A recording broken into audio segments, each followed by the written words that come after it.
Masoud, welcome back. So excited to have you on the again on the Aaron Werner podcast, and you and I get to chat a bunch, which I am incredibly grateful for, because whenever I can just be around genius, I just try to absorb the rays of sunlight that are coming out of you. Must be all your other podcasts. Not at all. The what I like about you is that you're forward thinking. You think outside the box, and the way your brain works doesn't allow barriers to be barriers. I kind of think of it like the video games where there's a wall there, but then you can walk through the wall. Right. And I was always the kid playing the game that was like, there's a wall, can't go through it, got to figure out a way around it.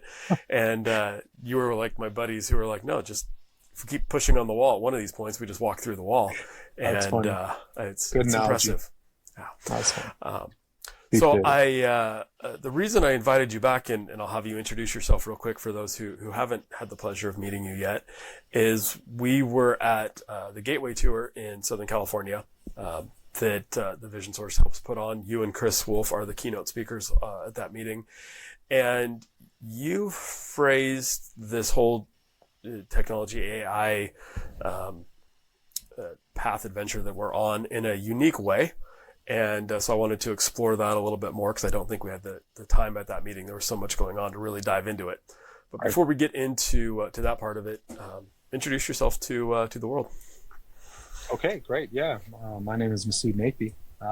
Now, I started my career as an optometrist. What I wanted to do, I wanted to take care of people. And somehow, magically, my life turned into being an innovator, building tech, those types of things. But when I think back as to how I even went down that path, it's really around, I wanted to solve problems that nobody wanted to solve. And I knew it was impactful to me as a practitioner, but most importantly, what I cared most about, my patients.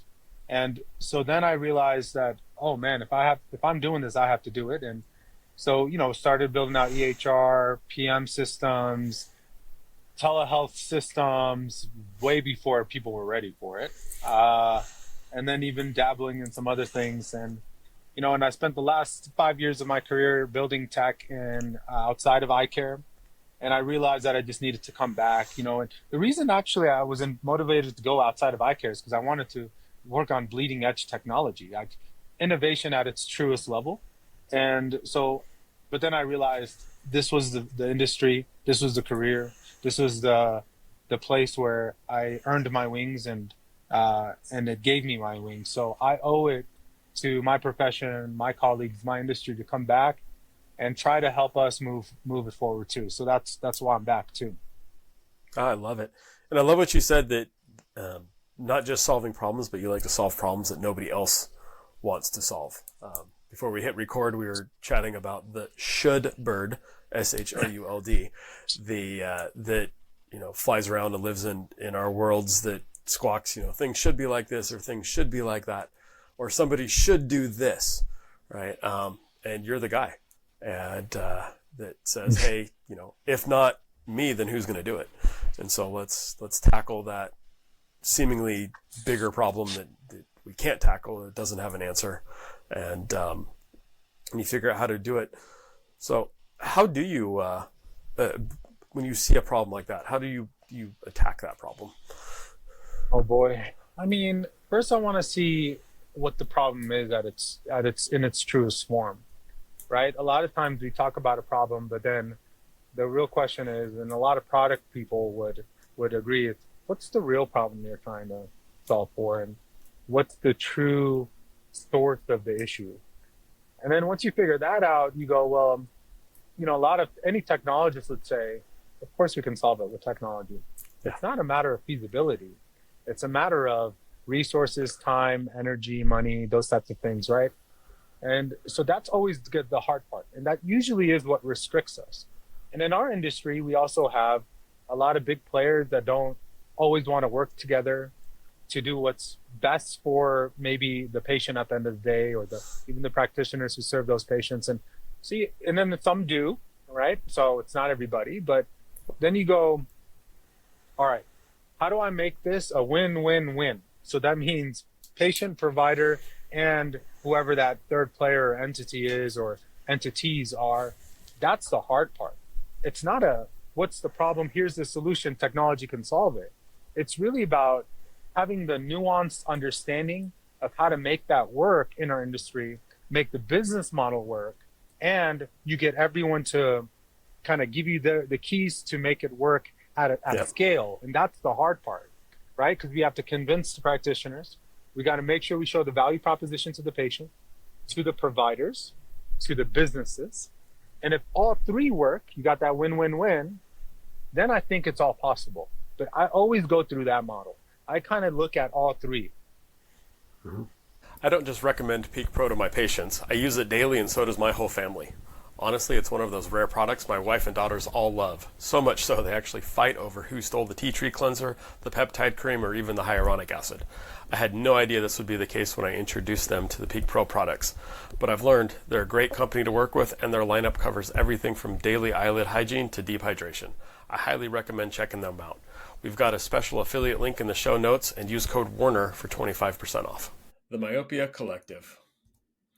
CooperVision and the AOA have partnered in a groundbreaking initiative to change the way optometrists in the U.S. treat children with myopia.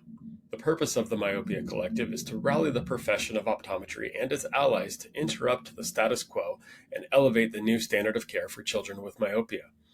Every individual is encouraged to become a member of the collective. By joining, you commit to taking action to help slow the progression of myopia in children. You'll receive updates and information about the collective and its work in the fight against myopia, gain access to educational opportunities and resources offered by the collective, and hear from change agents, the ambassador optometrists selected to serve as advocates for community and policy change that facilitates the mission of the collective. Scan the QR code or click on the link in the show notes to join the collective today. In the past, our focus revolved around prescribing MacuHealth or MacuHealth Plus to patients at risk of macular degeneration, while also recommending it to collegiate and professional athletes for enhanced contrast sensitivity in sports performance. However, this year's introduction of the Life Meter has been a game changer. The Life Meter revealed a concerning truth. Many of my patients have alarmingly low skin carotenoid levels, indicating potential deficiencies in essential body tissues like the retina and brain. Supported by over 30 peer-reviewed publications, Life Meter's accuracy, consistency, and effectiveness has been demonstrated across 2,000 subjects with diverse backgrounds. With this newfound insight, I can now have meaningful conversations about carotenoid levels with all of my patients, even those who may seem outwardly healthy. To learn more about this empowering technology, feel free to contact your MacuHealth representative or click on the link in the show notes. Together, let's optimize patient care and elevate their well-being. Yep, I like that. It's and comparing it to what we do in practice, right? So first, understanding the problem, so you're not treating the symptom, and that's often harder, I think, than we make it sound, right? Yeah. Really digging through all the different layers of symptoms to try to find the true problem. And but then that win-win-win is really hard, and I'd argue a simple example of that is anytime I try to bring in new technology into the practice, a new piece of equipment, might win for me because I'm excited to put my credit card down and buy a new toy. Might win for the patients. At least I've articulated and convinced myself that the new technology is a win for the patients. But if I tell my staff that they have to learn a whole new process and procedure, that's a short-term loss.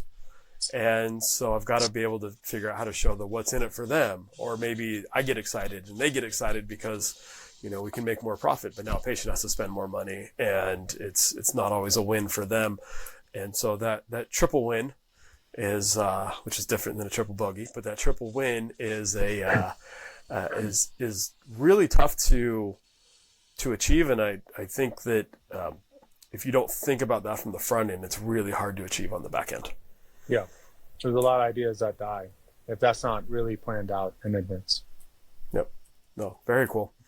So let's dive into this this AI world that we're facing, and I'll be honest, I can't stand the term AI because I think that it's overused and misunderstood. At least I misunderstood it, and probably still do to some degree.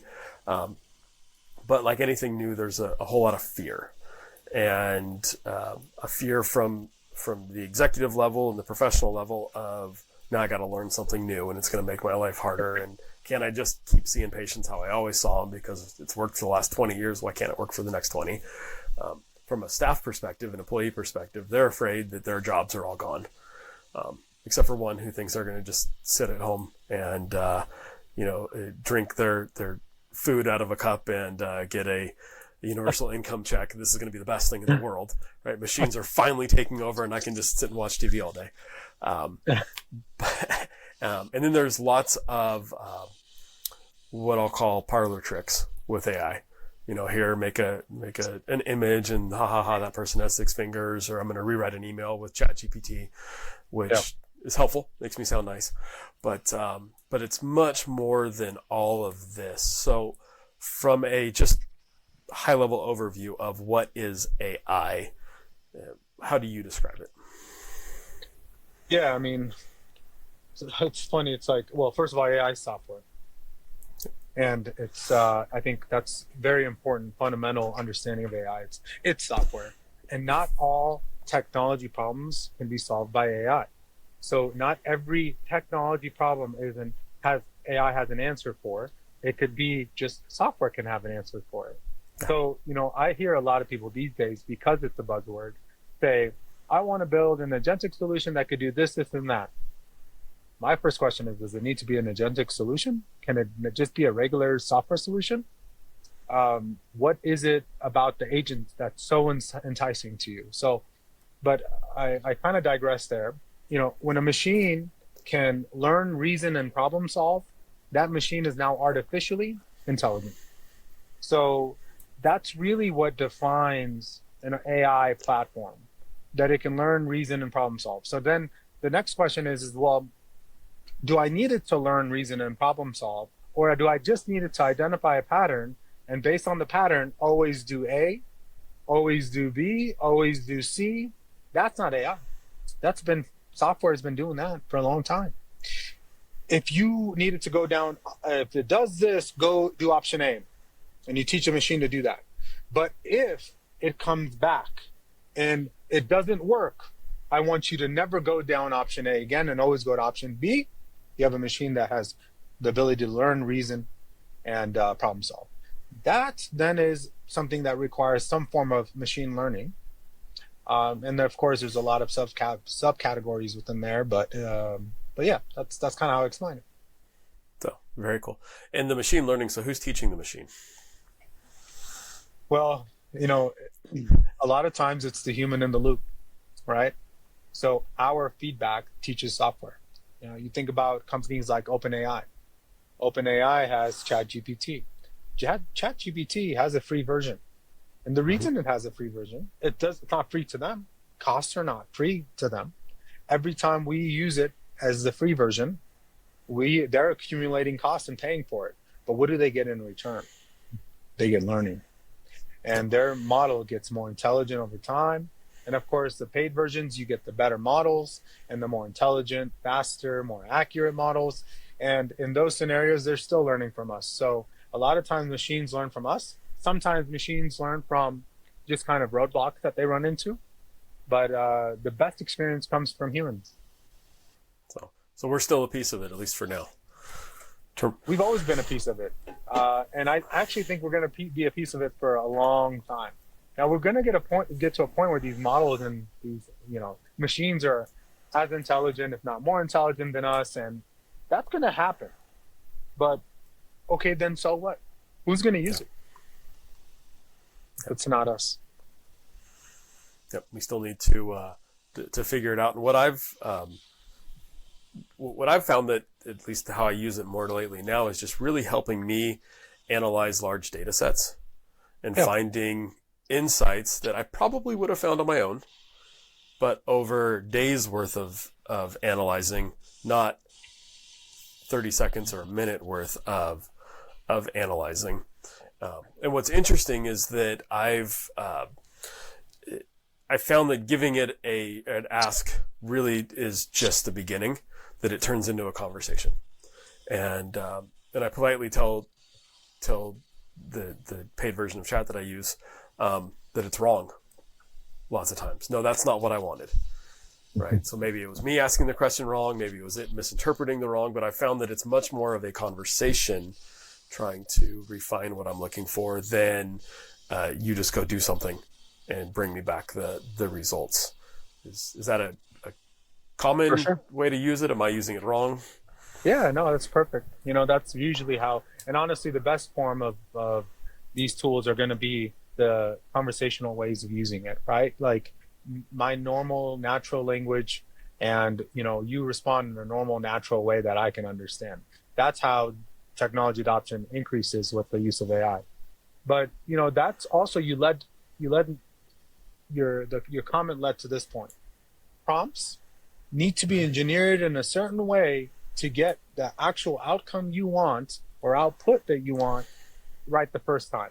So what you're doing is you're basically going through a constant iteration of, nah, I didn't mean that, or yeah, good job on that, but not this other piece. And you're basically learning how to, people who start to master prompt engineering, they just get to the point faster the first time, but still it's an iterative process. So, and that's what you actually probably realized, even or didn't subconsciously, you're doing it. Your prompts are getting better every time you use it because you know its limitations, how it thinks, and how just clear you need to be with this thing on what you want it to do, and more importantly, what you don't want it to do. Yeah, I've learned there's a lot of parallels between talking to chat and asking it for stuff, and then talking to my teenagers and asking them to do things. Simplicity and clarity is paramount, although my teenagers don't respond to me being nice and saying things like please and thank you as much as chat does.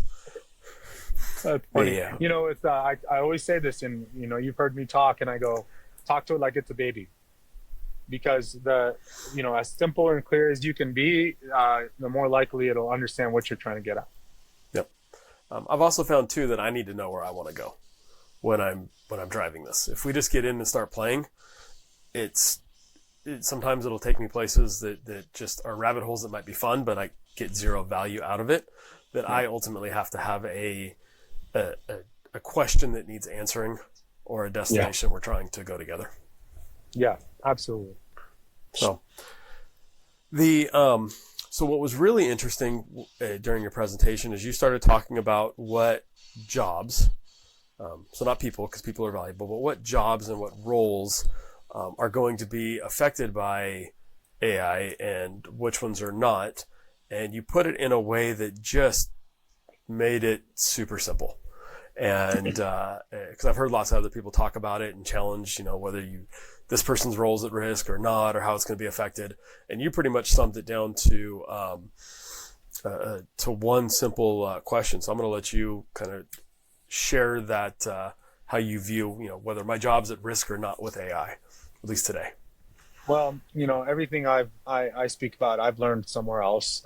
These aren't really my original thoughts, but kind of how I summarize it is, if it requires a brain, AI can do it. If it requires hands, probably can't. And the other things I think about is, if it's conversational, like a customer support rep, AI can do it pretty well. And it's getting better. Every day it's getting better.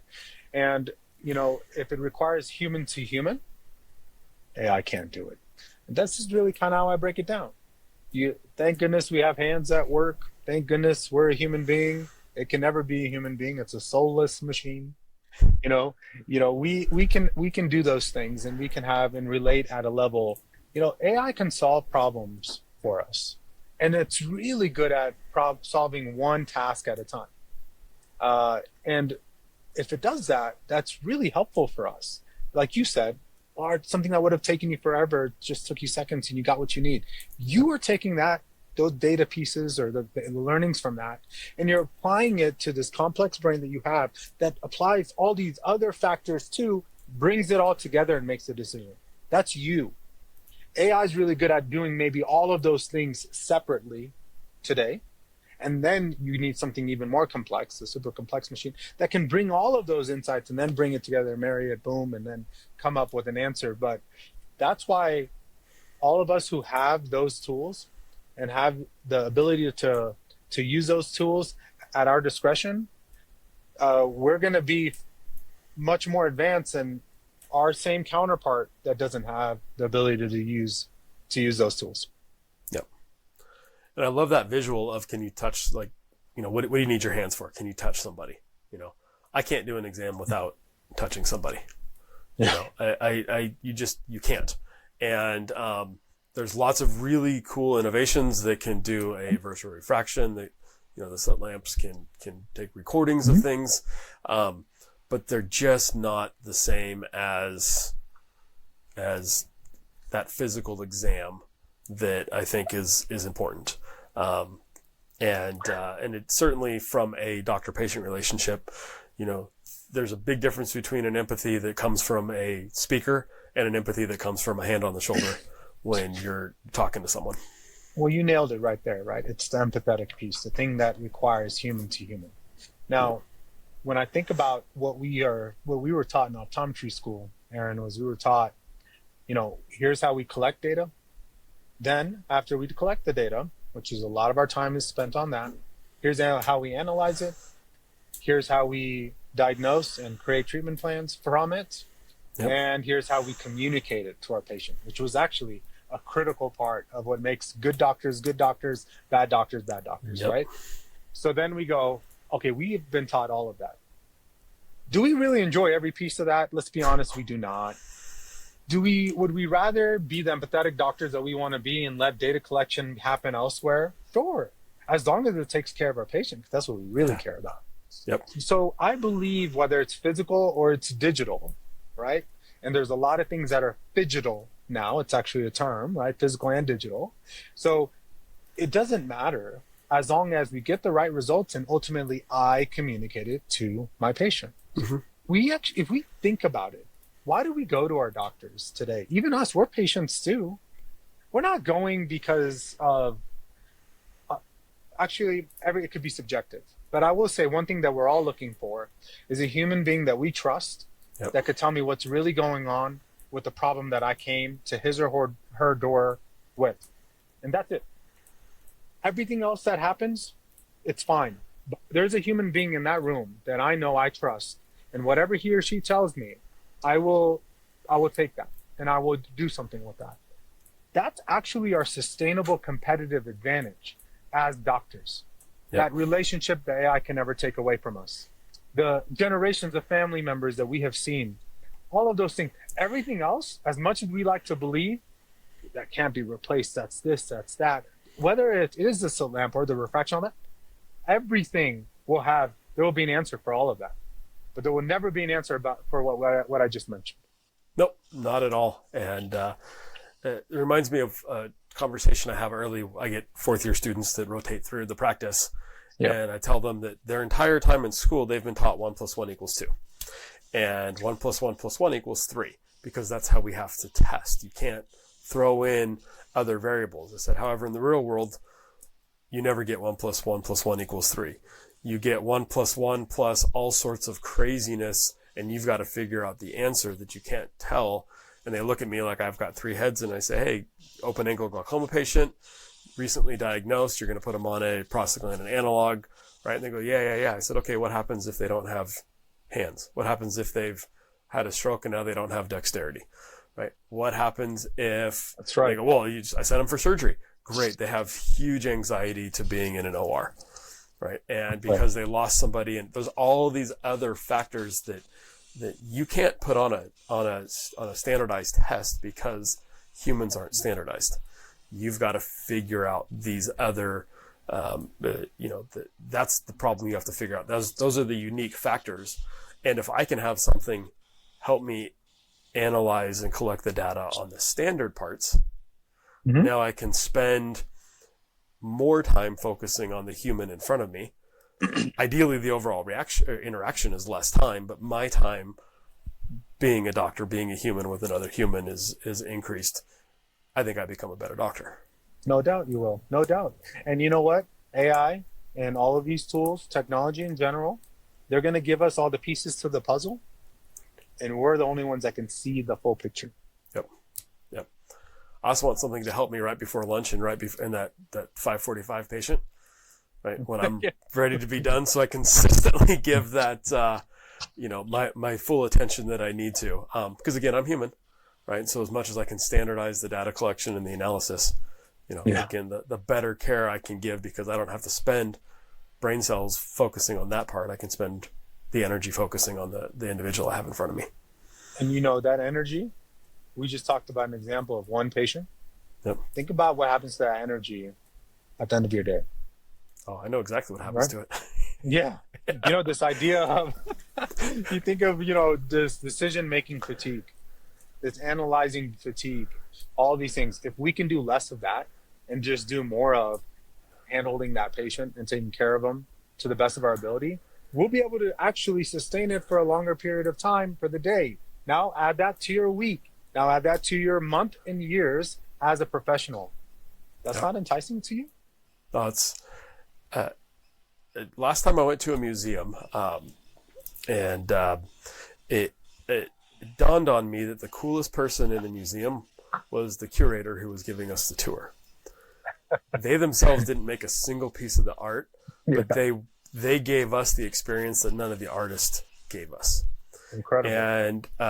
And so I'm hoping that with all this technology and innovation and support, that's the role that my team in the office and I will be able to play through healthcare, is being the curator that guides patients through the healthcare system and navigates all the nonsense, because of my tech trying to get a prior auth, me trying to call surgeons and trying to get somebody scheduled in, data collecting. It's a waste of resources, quite frankly, and it's not giving the care that we need. So to have something else do that better and consistently, and I'm not sure we're completely there yet, so I know we're not completely there yet, but having something else do that consistently. And then on the front end on treatments, because Lord knows I've got every rep knocking on our door when something just gets approved. Of course you do. Yes, I do. And yeah, and some of the innovations are really cool. Mm-hmm. Some of them I think they just did because they did. Now I've got to recoup R&D, if we're being honest. Mm. And not everything works the same in every physician's hands. And so if I could look at what tools are best, give the best outcomes in my hands with my patients, now I can really start to understand when to apply which tool, which treatment to which patient for the best outcome. Not because it was newest, not because it was on formulary, but because the data shows that here's what works best given these parameters. I mean, you hit on some important points on everything you just said, right? Like, in order for technology to be helpful at scale, we need to learn from all of our experienced doctors. How do we do that? Oh, we have to have access to data at scale. Like, that doesn't exist today. So then we have to have partners and vendors to work together. That rarely happens today. Everyone works within their own four walls. And so, this is something that I think about, is the power of groups, right? The power of numbers. And you can only truly find real patterns and trends, which is what AI is really good at identifying, when you have enough data. Or else you're going to get biased information off of 3 or 4 locations that all work in rural, southern part of Texas or something, right? Like, it's a very small demographic of maybe a certain type of people or this and that. Like, the data is biased, which means it's not clean. It's not going to give you the output you want, that you can actually use that across the nation. So those are the types of things I think are important conversations. And another thing you hit on, convenience. Convenience will always win. If we don't believe it, then ask us how Amazon turned into as big of a company as it did. Yep. Amazonian consumerism is real. Amazonian consumerism is why our whole lives have changed. Like, I don't have to go to the grocery store anymore. I can just get that stuff to my house. I love not wasting 30 minutes there, personally, especially me. But now you go, is healthcare delivery, the way we do it today, convenient? No, not at all. There's so much opportunity. And here's what, whoever takes that opportunity will win. They will win, because convenience always wins. So then the question becomes, how do we make that convenient the convenience a part of our practices. Yeah. And we have to be honest and open about that. How do I make every optometrist who's listening to this should say, I don't care if they're an optometrist or not, every healthcare practitioner or every business owner should say, how can I every day make my business more convenient for my customers? If they don't, they won't exist. I guarantee you. Yep. And that's really hard for small businesses because we see how the sausage is being made and we see the inconveniences on our side. Yep. And that's a tough thing to get past, but I fully agree with you. It was funny. I was consulting with an office who was very adamant that they are the Nordstrom's model of delivering eye care. Oh. And I said, I love it. Right. They're like, yeah, we are easy to do business with. We are, patient first, customer first. And somebody brought back in a pair of glasses that they had bought the day before and they didn't like them for whatever reason, wanted to turn them back in. Oh, you would have thought that somebody walked in and just called that, their baby ugly and offended their grandma. It was a all sales, final, nothing. And I said, what happened to Nordstrom's? You don't understand the sunk cost in this and how much it cost me. And I said, but what about Nordstrom's? And I think that until something's pointed out to us, or we've tried that experiment, we don't know how difficult we are to do business with because in our own mind, it makes sense. And so if you've never bought a pair of glasses from your office, try it. I did. I was disappointed in the experience. And so we looked to revamp it. How easy are we to get through? What's our fee structure look like? What's just how hard is it to make an appointment with us? How hard is it to get a call back from a doctor? Do you need to get a doctor? How hard is it to get a copy of your prescription? You had to sign for it 10 times to say that you were going to give it to you, but how hard is it to get it? And so I completely agree with you. It's that ease of business, which I believe people are willing to pay for too. I don't think it means cheap. I think it means convenient and value. I pay for convenience every day. Yeah. And I know when I shop online from brick and mortar stores, retailers, I'm paying more per product. I know that. And I actually can, when I do the math, and I'm analytical at times, I pay like sometimes 30, 40, it depends on the cart size, sometimes $60 more than I would have in person. But I go, it would have taken me an hour. Some gas there, there's some distance. Maybe it makes sense for me. I don't know. Also, I have kids that are young and it's like, they drive me nuts. So there's all of that.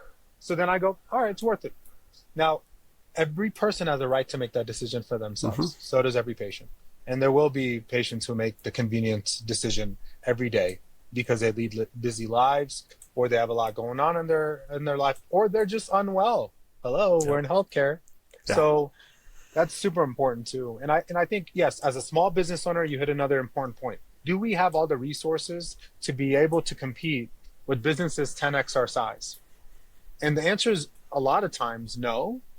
But then we start looking at solutions that are out there that give us that capability, the ability to compete with businesses 10x our size. That is the way we partner with folks. That should be how we decide which vendors to work with. Yeah. Oh, absolutely. How we can compete, and go back. I want to go back to the grocery store example for a minute because I think it's important that we realize that we don't get to determine the perceived value to customers and patients. They do, because I love going to the grocery store. Okay. And I love going to the grocery store because donuts are my favorite thing in the whole world. Yeah, they're pretty good. And if I stop at a donut store, I've just lost. Right? I'm like, this is not. But if I go grocery shopping and the bakery has a donut, one, I can eat it before I get home. And so my wife didn't see that I had my donut. But I also don't have little kids, and putting little kids into a car seat is a pain and then dragging them through. And so my needs are different. Plus it's half a mile down the road. Right? So I think that you've got to frame your offering. You've got to frame your experience based upon a wide range of individuals and give them options. And give them opportunities, because if I was in your shoes and my kids were little and I had the chance to do it, the grocery store cart would have been showing up at my house every other day. Right? But I'm at a different place now, and so I get to go have my cheat donut, and hopefully Lindsay doesn't listen to this and find out. But but what are those needs that people want to feel? The other thing that I think is interesting from a business owner standpoint is resources are finite, cash is finite, and I want to help my team compete and not just have a job, but have a profession, which means I've got to pay them appropriately. And what I've seen too with first virtual assistants and now AI tools is that I can keep my staff percentage of overhead or staff percentage of revenue at a finite fixed position. So 25%, meaning 25 cents on every dollar that we bring goes to staff. But if I outsource some of those non-physical, I don't need to touch you, I don't need hands resources, well, now I've got more dollars to spend and invest on my people that are with me in the office to either get more of them or pay them more or spend money to invest in their professional development. And so I look at it as just shifting resources so that I can continue to take care of everything that needs to get taken care of, but I'm just doing it in a much more strategic way. Well, you're thinking like a true CEO, right? And that's a missed opportunity by some people, but also I'm sure your staff absolutely love that, right? I mean, we spend a majority of our time working. So, we think about our lives until we finally retire and hopefully live out long years after that. But the fact that you do this in a way, you consciously do this in a way to then reinvest that back to the people that run your business with you and for you, that's important. I think that's often overlooked, but you think about all of these tools, and that's why let's go back to the comment you made at the beginning. There are certain people that believe their jobs will be gone because of technology. I would ask every person who believes that, every staff member that believes that in practice, and say, do you believe you don't bring any value being who you are? You really make this as impersonal as can be for every patient? Yeah. That you can be replaced by a soulless machine? Maybe that's the problem. Right? It's an interesting way to kind of turn it around and say, how can that be? How can that be? So, I don't know. There's an opportunity there. A huge opportunity, which I think that whenever there's a change, whenever there's a, that the point where something happens, we can often look back and say, I made a decision and that was the difference, right? And COVID for us was a big thing. We changed a lot in the office. I wish COVID would have never happened, but the way we do business is significantly better because of it and the changes that we made, because that was a defining point in how we increase flows, look at efficiencies, and whatnot, right? We were forced to do it. And I saw the Gateway tour and the message that you and Chris delivered and the workshop and the challenges that you put out as one of those defining moments as well, for those who lean in, because you have to answer some interesting questions, some self-reflective questions, and you're not going to close your doors tomorrow, but what does the future look like? What's your role in that future? What's your role in delivering healthcare? Not just from a business standpoint, but for those who are paying attention and engaged on an individual standpoint to your point. What role do I deliver in the practice? If it's just, I pull an insurance, I put a number on a piece of paper and I move it over here. Well, I can do that for a lot less and probably more accurately and more efficiently, right? I'm not saying that you're not valuable. I'm saying, what else do you bring to the table that you may not recognize because you see your job as just a to do.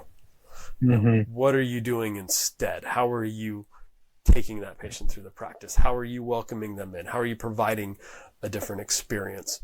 And answering that question, I think, is very powerful, again, to those who are willing to face it and have that conversation.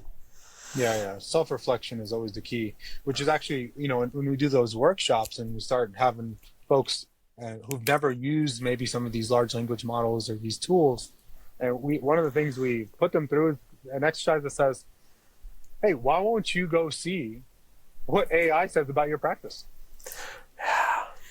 Right? And where are they pulling this information from? Data. Where's the data coming from? Reddit, maybe if I'm on Reddit. I don't know if a doctor Yeah. said or the patient said something about me on Reddit, or you have Google reviews, you have Yelp, you have so all these. If you actually summarize the perception around you, or the perception around your associate doctor, or the perception around your practice, it'd be very interesting to see what that all gets summarized with AI. Thank you, AI, for processing all that data all at once. What is the perception around me? And then, do I believe in a future state, less patients will Google and more patients will actually use large language models to ask these questions? Absolutely. I do it all the time now. Yeah. So then, that's important information for you to know about your business. So that's, back to your point, self-reflection at many levels. Mm-hmm. Yep. I like that. I like starting with hey, what is what are the positive? What do people like about us? So we ease into it really, really nicely out of the gate. But it's funny you bring that up. There's way too much personally about me online, because I host a podcast on a weekly basis, right? And I get feedback on a weekly basis. But what's interesting is I've interacted with chat enough that it now knows me, and it can make things sound like me. It can make things adjust. I've asked it to coach me from how am I speaking on these? How am I presenting different ideas? And it's scary how accurate it is. If I'm honest, I probably knew the answers. I just was not willing to hear it and see it in writing. But having that sort of unemotional, unfiltered feedback is very helpful. And at the practice level, definitely, hey, what do people like about us, and what opportunities do we have to improve, so that we're not building it for what I want. I'm building it for what my patients and customers need. Mm-hmm. And this is it's really finding patterns. That's what it's doing. It's recognizing patterns around your tone, your tendencies, your mannerisms, your sentiment around certain topics. And then it's picking up on that, and of course giving you what you like to hear, which is the best sales tool ever. But you start to think about that, and so now you take that and you go, where would I use AI for my practice? Oh, conversational AI, and pick up the phone call for me when my patients call, and here's the tone, tendency, mannerisms, sensitivities, sentiment I want this bot to portray to my patients, and it is aligned with my mission, my vision, and what we're here for. So that's interesting, and that's standardizes a way for you to communicate with your patients when your office is closed. Yep, closed, and even when you're open. What I like about what you said, standardize. Completely unemotional, not passing judgment. But if you picture walking into a Walmart, you know exactly the experience you're going to have. I can picture the person greeting me in a blue vest. I know exactly what the environment's going to smell like. I know exactly what it's going to feel like walking across that floor, right? it. Best Buy, same thing. And Disney, same thing. If you can give a repeatable standard experience, you're meeting expectations because somebody has them. The challenge with a lot of small businesses is our experiences can shift depending on the personnel we have, because it's, one or two people in the office can make a big difference, positive or negative. And so being able to standardize that, so you're always putting your core values, your identity first and foremost, it's really helpful. Plus it gets rid of a lot of the stuff that the people in the office aren't good at and don't like. You hire people that are good people, but they don't like being on the phone typically. They don't like doing tasks that aren't people-oriented tasks. That's right. So if we can, just help everybody excel at what they excel at, I think we're going to, give that elevated experience. In the last few minutes, for those who are new to this whole AI thing and are saying, great, you guys talked about it, that sounded good. What would you recommend that they do to get started, get prepared? What are our next steps? Certainly if you're able to attend a Gateway meeting, and I'll put the link in the show notes. It's open to everybody.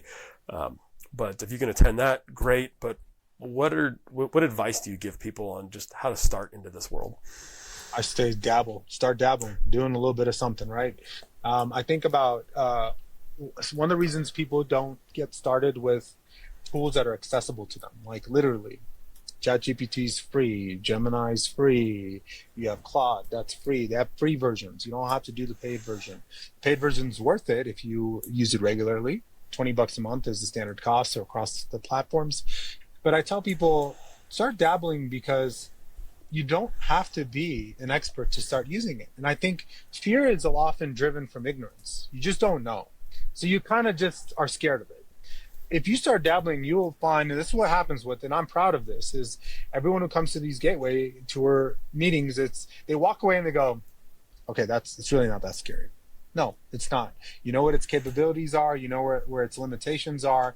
You can start to see how you might be able to use these tools. But ultimately, it doesn't really solve a lot of our true problems in our practice. It might be able to give you a marketing strategy. It might be able to give you a strategy on, hey, I'm struggling with employee retention. What can I do differently? And they'll give you some information. Or how do I build a better culture around my business and give it a full description around what your business is today and what you do today. Those are things that it can do for you. Then you go, but can it actually pick up the phone for me? Can it actually do this in my EHR or do the, no, those things require, software vendors that will solve these problems for us. In those scenarios, what I tell people is start to know which questions to ask, right? How does your software work? Where does the data come from? How does your machine learn? All of these important questions. How do you guys deal with HIPAA, privacy concerns? Will I ever have to worry about that by going with you as a vendor? These are very important questions to even just know what questions to ask when you start actually evaluating which tools and which vendors to partner with to protect your practice and your patients. And I think that's also important. What do you do with that data? Do you learn off of my data? These are things, do you learn that's okay. It's not always a problem. But do you learn for what? To help me and make this machine more intelligent for me? All right, that's okay. I'm all right with that. So those are the types of things that I wish we had more time, but those are important topics, I think, for people to actually start just to ask, and then also just start dabbling. Start dabbling.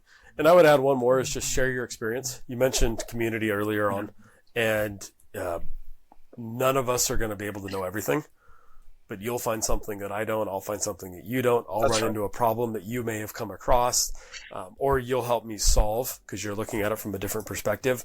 So, I'm very much a part of the Vision Source community. We built the Book Nerds community. We built the podcast community. Whatever community you're in, I think it's important to engage in that community. And it's certainly helpful to give advice. I think it's even more helpful to say, hey guys, I'm up against a challenge.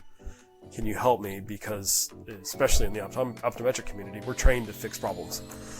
And so if somebody comes with a problem, I've got a bunch of buddies who it's in their DNA to solve it and to help solve it and figure it out.